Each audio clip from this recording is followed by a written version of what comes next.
Estamos de volta aqui diretamente do Intercom Norte 2014, diretamente de Belém do Pará. E agora para conversar com o Fernando, ele que é diretor financeiro do Intercom Nacional e coordenador também do ICECOM, né? Isso. O que é o ICECOM? O ICECOM é o seminário de comunicação, do ensino da comunicação, onde a gente busca discutir e tratar o futuro da comunicação enquanto curso, enquanto formação profissional. Então, dentro do Intercom, a gente tem esse espaço, né, para professores, profissionais, onde a gente discute um pouquinho ou bastante, né, aquilo que deve ser o ensino de comunicação para a formação do profissional em comunicação. Aí nas áreas publicidade, jornalismo, cinema, rádio e TV e relações públicas. Agora, Fernando, acho que para a gente que é da área de comunicação, extremamente salutar um evento como esse na região amazônica, não? Olha, para nós, tem sido um desafio para a Intercom, né? Porque até 2006 os regionais não eram tão valorizados. A gente tinha o Congresso Nacional como o peso maior do Congresso.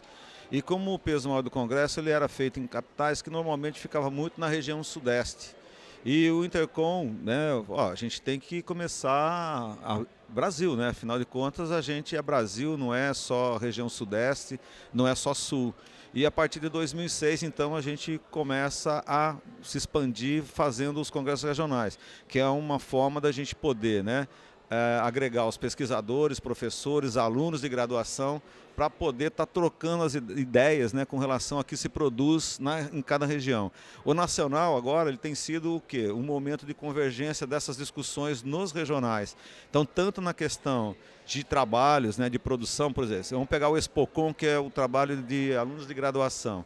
Então, o aluno passa pelo regional, depois ele vai para o nacional. É um concurso? É, mas é uma forma também de você verificar a qualidade, de você verificar como está o nível como é que eu diria, de ensino, né, de cada área em cada região. Porque ali você tem a possibilidade também de trocar informações e trocar experiências, tanto do aluno da graduação, como professores, como eu já disse, pesquisadores e também profissionais.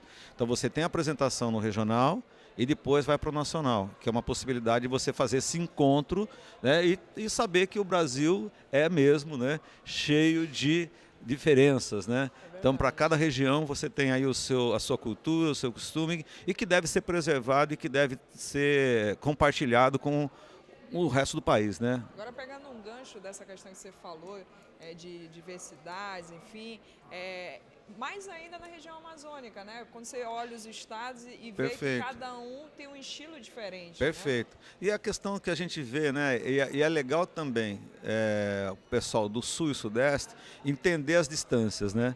Porque aqui quando você vem para cá não é tão próximo como a gente vê, né, no sul-sudeste. De uma cidade para outra você anda 30 quilômetros, você está lá. E aí você tem a questão também de transporte, que então tem que se entender e tem que se valorizar também, né? Os profissionais que vêm para cá, os profissionais da terra, os profissionais da região, para que eles possam também, né, ganhar o seu mundo, né? Ganhar um mundo, vamos chamar assim. Que é o regional, para mim, tudo nasce no regional, tudo nasce na sua cidade e você cresce para o mundo depois. Eu acho que se você despreza isso, você despreza a sua terra, você despreza a sua nacionalidade. Eu acho que... Agora, essa sociedade interdisciplinar, né, que reúne aí pesquisadores, graduandos, né, profissionais de comunicação, surgiu em 77, né? Exatamente. De lá para cá, muita coisa aconteceu. Agora a gente está naquele momento de TV digital, muita, né? De muita coisa tecnologia. mudou. Como é que você analisa essa trajetória toda do Intercom? Olha, não é fácil, porque se você pegar o Intercom quando foi criado, vamos chamar assim, quando se fundou em 77, a situação do país era outra, a gente vivia no sistema, vamos dizer assim, numa ditadura, você tinha os problemas do governo militar e que a Intercom, de certa forma, para aquele momento serviu como um espaço também para você criticar né, para você poder externar a situação do país, trazer pessoas de fora, né? Então foi um momento, e a Intercom vem acompanhando todo esse movimento da comunicação na revolução industrial, vamos chamar assim, nessa revolução da tecnologia, industrial não, mas da tecnologia, com essa coisa da internet, com essa coisa da TV digital. Então a gente vem também abrindo espaço. Se você perceber na história, a Intercom começa com um aluno de graduação efetivamente em 94. Então praticamente 17 anos depois. Então se você for analisar, o aluno de graduação começa a participar. Por quê? Porque a gente também precisa criar novas lideranças, porque a gente precisa também ter novos pesquisadores. E foi uma forma então que a Intercom encontrou de começar a atrair os alunos de graduação para que eles se interessassem através do Expocom, que é um trabalho mais prático, que é uma coisa mais prática do cotidiano do profissional, para que ele também se despertasse para a pesquisa. Que aí se você vai analisando as coisas, a iniciação científica existia, mas ela era tímida. Mas a partir do Expocom, a coisa também aconteceu na pesquisa, na iniciação científica, que é o Intercom Júnior, que surge então em 2006. Então você tem 94 Expocom, 2006 Intercom Júnior, e a gente vem então trazendo, né, os alunos de graduação para junto da gente para acompanhar toda essa mudança, toda essa como é que eu diria, essa revolução mesmo da comunicação. Porque se você pegar e analisar um pouco o mercado, ele está confuso. Né? Então ele está bastante confuso na questão até do profissional. Que profissional é esse? O jornalista faz o quê? O publicitário faz o quê? O radialista faz o quê? Né? O relações públicas. Então você tem as novas diretrizes, que é um pouco que a gente vai discutir amanhã. Você tem as novas diretrizes já aprovadas do Relações Públicas e do jornalista. Como é que fica, então, e do cineasta, né? Do cinema também já tem aprovada de 2006. Então, mas como é que fica esse perfil desse profissional com tudo isso que está aí? Então, existem umas discussões, existe muita coisa ainda que você não tem fundamentos, vamos colocar dessa forma. Sim. Você não tem como dizer, isso vai ser isso, o profissional de publicidade vai ter que atuar até aqui, é o limite dele, o jornalismo até aqui, o limite dele. Porque o próprio mercado não tem assim, uma regulamentação para isso. Tem a profissão regulamentada, todas elas são. Mas eu digo, o mercado não obedece. A atuação dele no dia a dia principalmente, quem tinha limites era o jornalista. Com a queda do diploma não tem mais. Então, por exemplo, hoje você tem regiões que o jornalista basta ser formado, ele pode ser economista, né? Ele pode ir no Ministério do Trabalho e ter o seu diploma, desde que ele tenha uma formação acadêmica, né? Então não precisa ser necessariamente jornalista. Então isso também mexeu com a questão do profissional de jornalismo atuando no mercado, né? Como também você tem hoje publicitário que atua no campo do jornalismo, como tem o jornalista que atua no campo das relações públicas, né? Então o Ensicom, dando uma palhinha para o Ensicom, a gente pretende, né, nesse espaço, porque a gente também vem evoluindo, né? Quando a gente vai descrever, quando a gente vai falar do Ensicom, ele também tem um processo de crescimento. Então, quando ele começa quando surgem as diretrizes curriculares depois de 84. Então, ele começa a discutir um novo profissional, que foram, né, as diretrizes de 2001, tá?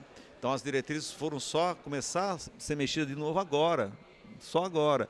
Então, nesse período todo, o Ensicom tem tentado trabalhar e discutir como é que foi implantado e como é que foi implementado essa diretriz curricular de 2001. Até que ponto ela funcionou? Por que uma nova diretriz? Então, a pergunta é essa, por que uma nova diretriz? Aquela não funcionou? Por que ela não funcionou? Por que ela não tem ela não teve uma reformulação gradativa, como tudo acontece dentro de um projeto? Se eu tenho um projeto pedagógico, ele não é o fim.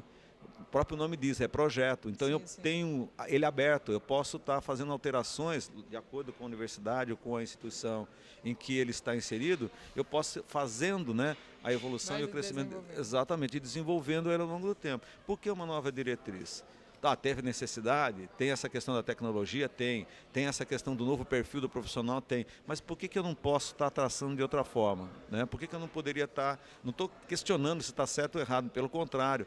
Eu acho que as diretrizes foi uma necessidade E como o país ele tem que ter regulamentação nesse sentido, né? Por conta de algumas instituições que abusam, e aí eu vou falar um pouco sobre isso também, porque assim, por que a gente tem que ter essa diretriz, de certa forma, no meu ponto de vista, eu vou falar fechada, mas eu entenda que ela não é fechada, ela te dá flexibilidade para você montar o curso com o perfil do profissional que você quer trabalhar. Mas por que tem que ser algumas coisas direcionadas? Por que tem que ser uma carga horária X? Por que tem que ser um volume de tantas horas mínimas para isso, tantas horas mínimas para aquilo? Sim. Por que não fica aberto? Porque já foi.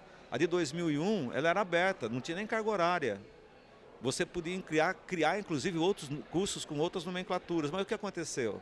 Você percebe que se criou nomenclaturas, mas mais para atender uma questão de chamar a atenção para um consumidor, ou seja, um chamariz, né, um nome de curso bonito. Sim. E quando você vê a essência dele, na verdade ele era um curso de publicidade e propaganda, na verdade ele era um curso de radialismo, só tinha algumas coisas que mudavam no nome, mas o conteúdo dele, a essência dele... As próprias turmas, né, das universidades, elas se iniciam... todo mundo ali misturado, junto e misturado, né? É publicitário, é RP, jornalismo, e do meio para o fim, cada um vai para o seu canto, né? Seguindo o seu percurso natural. Mas essa transformação, essa confusão de mercado, ela também permeia a academia, né? Sim. No aspecto dessa grade curricular, não? Eu acho que depois desse boom, vou chamar de boom da internet, esse boom do digital, as coisas começam a se assentar, tanto no mercado. Então, você já percebe que tem, por exemplo, algumas empresas e algumas agências, né? Elas não estão trabalhando mais. Eu não vou fazer a criação, ou não vou fazer o texto para online, e eu vou para o digital, para online ou offline. Criação é criação, texto é texto. Então caiu a ficha de que um negócio não é bem assim. Eu posso sim direcionar a comunicação para um determinado suporte, tá? Pode ser para o celular, que pode ser para qualquer outra mídia, mas não necessariamente, tá? Eu tenho que ter um departamento só do digital, de criação só para o digital. Então já existe, né, algumas pessoas pensando nesse sentido, que tanto o digital como offline, como online, é a mesma coisa, tá? Quer dizer, mesma coisa dados os limites para quem você vai comunicar. Já deu para perceber que o Fernando... tem muita coisa aqui que a gente poderia estar explorando ele, mas vamos focar aqui no Intercom, essa questão do Intercom regional. Daqui a pouco a gente vai ter o nacional já em Foz do Iguaçu, né? De que forma o Intercom nacional vislumbra aí o fortalecimento dessa mão de obra no âmbito da pesquisa nos estados? Por exemplo, a gente sabe que eventos como esse fortalecem e faz surgir também novos pesquisadores, o intercâmbio é interessante também. De que forma isso acaba contribuindo para esse desenvolvimento da mão de obra? Eu acho que é quando você traz a sua experiência para o nacional, como eu disse há pouco. Então, por exemplo, qual que é a razão de você ter os regionais? É a possibilidade de você ter o melhor da região sendo apresentado aqui, tá? E esse melhor da região ser apresentado no nacional, onde você tem a integração com todas as outras regiões. E não só regiões, né? Porque o Intercom também tem a internacionalização. A gente também tem os painéis e tem a questão e a pesquisa sendo discutida fora do Brasil. Até para saber, né, onde é que a gente está pisando, né, e os outros países também, principalmente aqui na América Latina, né? Então eu acho assim, é fundamental que a gente tenha os regionais, que a gente tenha o nacional, para que a gente possa então estar trazendo e fazendo essa discussão, né, das regiões dentro do nacional. De repente eu tenho situações que eu posso estar resolvendo e que eu desconheço da sua região. Então, porque, como eu disse, a comunicação é global, né? A gente está na globalização, mas, na verdade, no fundo, você segmenta. Você tem cada vez mais, né, o público, exatamente. Então, eu não posso, por isso que eu falo, eu não posso perder, na minha opinião, né? Eu não posso perder o foco da região, eu não posso perder o foco da onde eu nasci, né? Por conta de ter toda uma tradição que eu também tenho que levar e tenho que fazer com que todos conheçam. Sobretudo na nossa região, onde a gente precisa de gente com certeza. mais profissionais, né, que Aham. realmente abracem essa causa Aham. e efetivamente trabalhem em prol da divulgação Perfeito, científica, de tudo que é perfeito, feito aqui, perfeito. a gente precisa divulgar. Fernando, a gente vai ficar ao vivo aqui durante o período aí do Intercom aqui em Belém até o dia 3. Convida aí os internautas a estarem interagindo conosco através Perfeito. das redes sociais, a participarem também, Aham. mesmo que à distância, mas Perfeito. encurtando essa distância a partir da tecnologia. Tranquilo. Por favor, pode convidá-los. Olha, pessoal, amanhã tem o painel em Sicom, né, que é o que eu vou estar participando, mas eu acho que vocês devem participar de todos os painéis que estão sendo transmitidos e colocando a sua opinião. Eu acho que a gente só muda e a gente só faz com que as coisas aconteçam se participa. Criticar e ficar em casa, ou criticar, ficar sentado no banco da escola, né, sem fazer, sem agir, não vai resolver. Eu acho que a gente tem o espaço para participar, está aqui, tem o espaço para criticar, então para criticar tem que estar participando, tem que estar aqui, mesmo que você não concorde com tudo, mas é legal porque é um espaço onde você pode se manifestar. Está aí o convite para você participar, tanto física como online e etc. Obrigada, Fernando, Valeu, pela tua obrigado eu. participação. É isso mesmo, você tem que sair da zona de conforto e começar a participar realmente de eventos como esse, que realmente contribui para o desenvolvimento da comunicação aqui na região amazônica e como o Brasil inteiro. A gente vai terminando aqui a nossa participação, daqui a pouco a gente volta com mais novidades do Intercom 2014, lembrando que você pode interagir conosco através do portal da TV FAPEAM, do portal web do portal Amazônia, aí por toda a região norte. Você pode estar interagindo conosco, mandando a sua pergunta e interagindo com o nosso entrevistado. Até mais!